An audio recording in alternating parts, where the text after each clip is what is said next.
Assalamualaikum. Selamat datang di Nikmat Sehat Channel. Ada dua kenikmatan yang banyak manusia tertipu, yaitu nikmat sehat dan waktu luang. Oleh sebab itu, kita harus memanfaatkan kesehatan dengan sebaik-baiknya. Lansia sering jatuh bisa jadi karena hal ini. Banyak orang lanjut usia mengalami masalah jatuh berulang. Hal ini sering dianggap wajar karena usia yang semakin bertambah, padahal ada beberapa penyebab utama yang bisa dikenali agar tidak terjadi lagi. Memahami faktor-faktor ini sangat penting supaya keluarga dapat membantu mencegah risiko jatuh dan menjaga kualitas hidup lansia tetap baik. Perubahan pada tubuh. Seiring bertambahnya usia, tubuh mengalami perubahan alami. Otot menjadi lebih lemah, sendi kaku, dan keseimbangan berkurang. Kondisi ini membuat langkah menjadi tidak stabil sehingga risiko jatuh meningkat. Gangguan penglihatan. Mata lansia biasanya tidak lagi sekuat dulu. Pandangan kabur, sulit melihat dalam cahaya redup, atau adanya masalah pada lensa mata bisa membuat lansia salah menginjak atau tidak melihat benda di sekitarnya. Masalah pendengaran. Pendengaran yang menurun dapat memengaruhi keseimbangan. Telinga berperan penting dalam menjaga posisi tubuh, sehingga gangguan pendengaran bisa membuat lansia lebih mudah kehilangan keseimbangan. Tekanan darah tidak stabil. Perubahan tekanan darah yang tiba-tiba, misalnya saat berdiri dari posisi duduk, bisa membuat kepala terasa ringan dan tubuh kehilangan kendali. Kondisi ini sering menyebabkan jatuh mendadak. Penggunaan obat tertentu.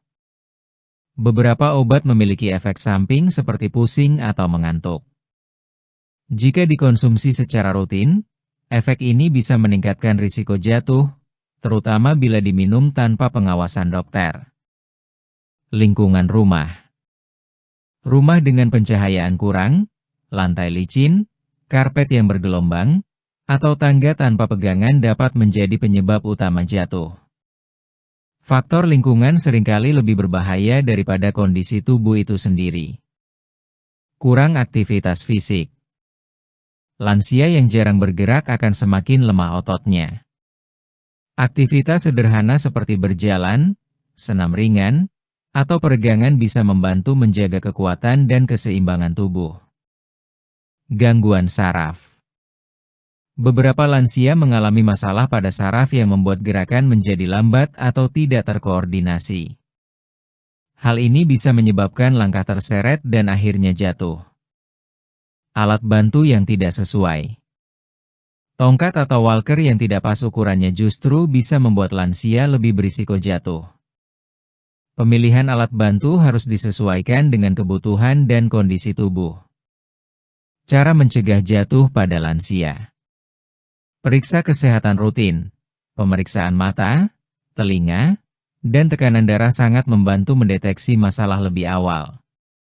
Atur lingkungan rumah, pastikan pencahayaan cukup, lantai tidak licin, dan ada pegangan di tangga. Latihan keseimbangan, senam ringan, yoga sederhana, atau berjalan rutin bisa memperkuat otot dan menjaga koordinasi. Gunakan alas kaki yang tepat. Sepatu dengan sol tidak licin dan nyaman sangat membantu mengurangi risiko jatuh. Konsultasi obat. Jika ada obat yang membuat pusing, segera diskusikan dengan tenaga kesehatan. Jatuh pada lansia bukanlah hal yang harus dianggap biasa. Dengan mengenali penyebab utama dan melakukan langkah pencegahan, keluarga dapat membantu lansia tetap aman, mandiri, dan nyaman menjalani hari-hari mereka. Menguatkan otot kaki pada usia lanjut sangat penting agar tetap bisa bergerak dengan nyaman, menjaga keseimbangan, dan mengurangi risiko jatuh. Aktivitas sederhana sehari-hari sebenarnya sudah cukup membantu, asalkan dilakukan dengan rutin dan penuh kesadaran. Berikut uraian panjang tentang cara menjaga kekuatan kaki bagi orang lanjut usia, menggunakan bahasa yang mudah dipahami dan tidak menakutkan. Manfaat otot kaki kuat. Otot kaki yang terlatih membuat langkah lebih stabil, sehingga lansia bisa berjalan tanpa cepat lelah. Selain itu, kekuatan kaki mendukung sendi agar tidak mudah terasa sakit saat berdiri lama. Dengan kaki yang kuat, kegiatan seperti naik tangga, duduk, atau bangun dari kursi menjadi lebih ringan. Latihan ringan di rumah. Duduk lalu berdiri. Duduk di kursi, lalu berdiri perlahan tanpa bantuan tangan. Ulangi beberapa kali. Gerakan ini melatih paha dan pinggul. Mengangkat tumit. Berdiri sambil berpegangan pada meja, lalu angkat tumit hingga berdiri di ujung jari kaki. Tahan sebentar, turunkan perlahan. Latihan ini memperkuat betis. Mengangkat kaki ke depan. Berdiri tegak, angkat satu kaki lurus ke depan, lalu turunkan. Lakukan bergantian. Gerakan ini melatih otot paha depan. Berjalan di tempat.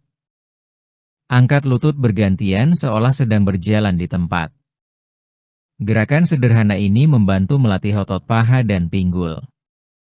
Aktivitas sehari-hari. Selain latihan khusus, kegiatan rutin juga bisa menjadi cara alami untuk menguatkan kaki. Menyapu lantai.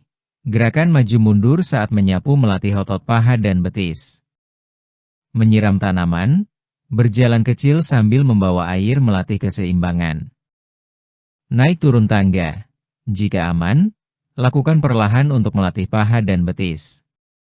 Berjalan santai. Jalan pagi atau sore membantu menjaga kekuatan otot sekaligus menyegarkan pikiran. Keseimbangan dan peregangan. Selain kekuatan, keseimbangan juga penting. Berdiri dengan satu kaki sambil berpegangan pada kursi bisa melatih stabilitas. Peregangan sederhana, seperti merentangkan kaki ke depan atau ke samping, membantu otot tetap lentur dan tidak kaku. Tips menjaga rutinitas. Lakukan perlahan, tidak perlu terburu-buru, cukup lakukan sesuai kemampuan. Rutin setiap hari. Lebih baik sedikit tapi konsisten daripada banyak namun jarang. Gunakan kursi atau meja untuk menjaga keamanan saat latihan. Perhatikan kenyamanan. Jika terasa tidak nyaman, hentikan sejenak dan istirahat. Dampak positif jangka panjang. Dengan kaki yang kuat, lansia bisa lebih mandiri dalam melakukan kegiatan sehari-hari. Rasa percaya diri meningkat karena tidak mudah goyah saat berjalan. Selain itu, tubuh terasa lebih segar, tidur lebih nyenyak, dan suasana hati lebih baik. Jika kamu suka dengan video ini, silahkan klik tombol like dan subscribe.